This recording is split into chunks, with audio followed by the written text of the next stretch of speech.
A very good morning, children.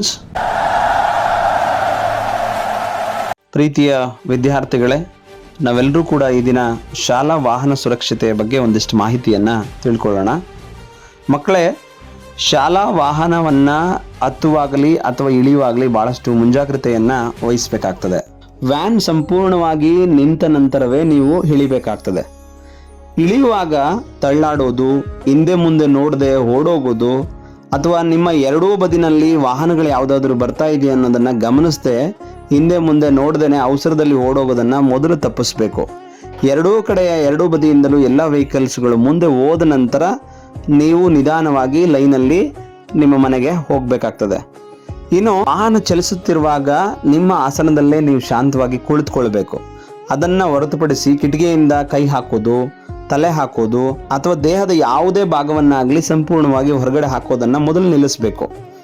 ಜೊತೆಗೆ ನಿಮ್ಮ ಎದುರುಗಡೆ ಬರ್ತಕ್ಕಂತಹ ವೆಹಿಕಲ್ಸ್ನಲ್ಲಿರ್ತಕ್ಕಂಥ ವ್ಯಕ್ತಿಗಳನ್ನಾಗಲಿ, ಸ್ನೇಹಿತರನ್ನಾಗಲಿ ಅಥವಾ ನಿಮ್ಮ ಪಕ್ಕದ ಶಾಲೆ ಯಾವುದಾದ್ರೂ ಶಾಲಾ ವೆಹಿಕಲ್ಸ್ ಬಂತು ಅಂತ ಹೇಳಿದ್ರೆ ಅವರಿಗೆ ಮಾತಾಡಿಸೋದು, ಟಾಟಾ ಮಾಡೋದು, ಶೇಕ್ ಹ್ಯಾಂಡ್ ಮಾಡೋದು, ಇದು ಯಾವುದನ್ನು ಕೂಡ ಮಾಡಬಾರ್ದು. ಶಾಲಾ ವಾಹನದಲ್ಲಿರ್ತಕ್ಕಂತಹ ಚಾಲಕರ ಗಮನವನ್ನಾಗಲಿ ಬೇರೆಡೆ ಸೆಳೆಯುವಂಥದ್ದಾಗಲಿ ಯಾವುದೇ ವರ್ತನೆಗಳನ್ನು ಮಾಡೋದಕ್ಕೆ ಹೋಗಬೇಡಿ. ಇನ್ನು ಪೋಷಕರು ಅವಸರದಲ್ಲಿ ಮಕ್ಕಳು ಏನೋ ಮರ್ತೋದ್ರು ಅಂತ ಹೇಳಿ ಲಂಚ್ ಬ್ಯಾಗ್ಗಳನ್ನು ಅಥವಾ ಇತರ ಯಾವುದೇ ವಸ್ತುಗಳನ್ನಾಗಲಿ ಅವಸರದಲ್ಲಿ ಕಿಟಕಿನಲ್ಲೆಲ್ಲ ಕೊಡೋದಕ್ಕೆ ಹೋಗಬೇಡಿ. ಹೋಗುವಂಥ ಸಮಯದಲ್ಲೂ ಬಾಯ್ ಮಾಡೋದು, ಮಕ್ಕಳು ಹೊರಗಡೆ ನೋಡೋ ಹಾಗೆ ಮಾಡುವಂಥದ್ದು, ಇವೆಲ್ಲವನ್ನು ಕೂಡ ಮಕ್ಕಳು ಸ್ಟಾಪ್ ಮಾಡಬೇಕಾಗ್ತದೆ.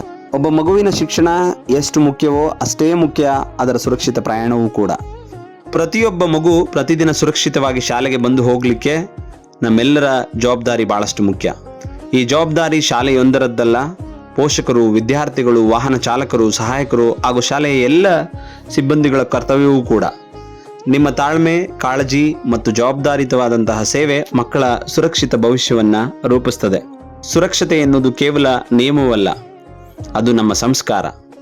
ಒಂದು ಕ್ಷಣದ ನಿರ್ಲಕ್ಷ್ಯ ದೊಡ್ಡ ಅಪಾಯಕ್ಕೆ ಕಾರಣವಾಗಬಹುದು, ಆದರೆ ಒಂದು ಕ್ಷಣದ ಜಾಗರೂಕತೆ ಒಂದು ಅಮೂಲ್ಯ ಜೀವನವನ್ನು ರಕ್ಷಿಸಬಹುದು. ಆದ್ದರಿಂದ ಪ್ರತಿಯೊಬ್ಬರೂ ತಮ್ಮ ಜವಾಬ್ದಾರಿಯನ್ನು ಅರಿತು ಸುರಕ್ಷತಾ ನಿಯಮಗಳನ್ನು ಪಾಲಿಸೋಣ. ನೆನಪಿರಲಿ, ಸುರಕ್ಷತೆ ಎಲ್ಲರ ಜವಾಬ್ದಾರಿ, ಶಿಸ್ತು ಎಲ್ಲರ ಕರ್ತವ್ಯ. ಮಕ್ಕಳ ಸುರಕ್ಷತೆ ನಮ್ಮೆಲ್ಲರ ಆದ್ಯತೆ. ಧನ್ಯವಾದಗಳು.